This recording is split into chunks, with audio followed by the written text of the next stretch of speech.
Que le Seigneur te bénisse, que la grâce de Dieu t'inonde. Je viens juste te dire, abandonne la colère, le manque de pardon et l'apitoiement sur soi. Choisis la paix. Quand nous lisons l'Éphésiens 4, versets 26 à 27, il est écrit « Si vous vous mettez en colère, ne péchez point, que le soleil ne se couche pas sur votre colère et ne donnez pas accès au diable. » Toute relation, aussi aimante ou pieuse soit-elle, traversera des moments de conflit.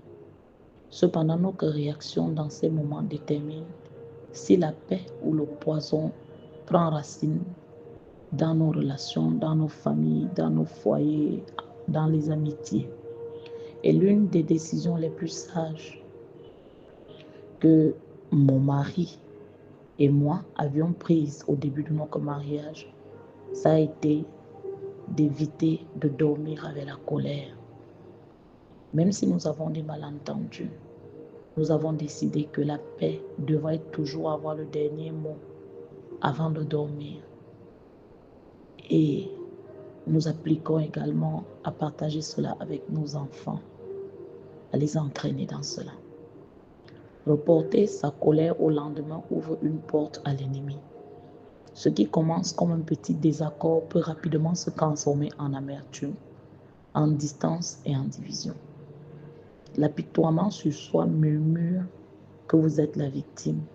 Le manque de pardon insiste sur le fait que l'autre personne ne mérite pas de miséricorde. Pourtant, le Saint-Esprit nous rappelle doucement de renoncer à l'offense pour notre propre paix. Au fil des ans, moi particulièrement, j'ai appris que la guérison commence par une décision et non par un sentiment. La paix est plus puissante que l'orgueil. Je voudrais juste te montrer quelques vérités sur le choix de la paix dans un moment de conflit. Premièrement, la paix doit être choisie chaque jour.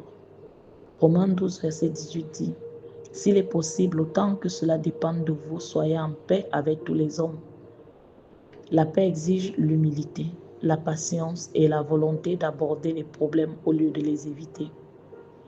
Deuxièmement, une résolution rapide ferme la porte au diable.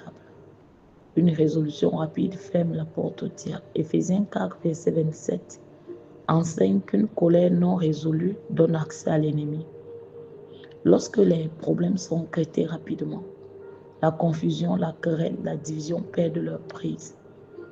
Troisièmement, le pardon est un cadeau que vous vous faites à vous-même. Parce que lorsque tu t'engages à pardonner à celui qui t'a offensé, ce n'est pas d'abord pour la personne, c'est d'abord pour toi-même. C'est d'abord pour ton cœur. C'est d'abord pour ta relation avec Dieu. C'est d'abord pour tes nerfs. C'est d'abord pour ton sommeil. C'est pour ta santé. Marc 11, verset 25 nous dit « Et lorsque vous êtes debout faisant votre prière, si vous avez quelque chose contre quelqu'un, pardonnez. » Oui, le pardon libère votre cœur du poids d'hier et restaure la clarté spirituelle. Bien-aimés, ne laissez pas la colère prendre racine dans votre cœur. Choisissez la paix plutôt que l'orgueil. Pardonnez vite. Parlez avec honnêteté et permettez au prince de la paix de régner dans votre cœur et dans votre foyer. Romains 12 nous rappelle, ne rendez pas le mal par le mal. Je prie pour toi cet après-midi, que le Seigneur t'enseigne à marcher dans la paix et non dans l'orgueil. Est-ce que tu peux prier avec moi, Seigneur? Enseigne-moi à marcher dans la paix et non dans l'orgueil. Aide-moi à pardonner rapidement et à résoudre les conflits avec humilité.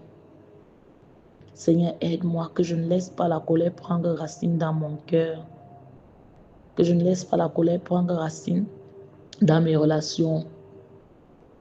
Dans le nom de Jésus-Christ, Seigneur, j'ai besoin de toi. Remplis-moi de ta grâce, de ton amour, de ta guérison. J'ai besoin de toi, Seigneur. Et toute colère, toute amertume que je les ai poussées en moi, Seigneur, je m'abandonne à toi. Aide-moi à déraciner cela. Aide-moi à guérir des blessures passées. Aide-moi à passer à autre chose. J'ai besoin de toi, Seigneur.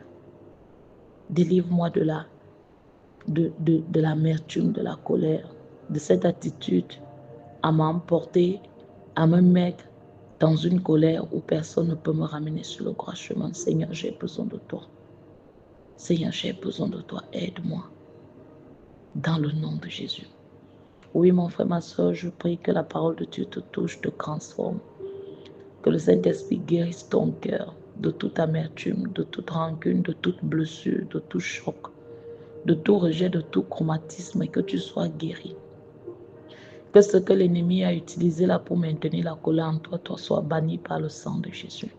Que la bonne main de Dieu qui guérit soit sur ton cœur, te guérisse, te donne la joie de vivre, la joie d'avancer, de pardonner, de reconstruire de bonnes relations, même où tu as été blessé, parce que tout le monde n'est pas mauvais.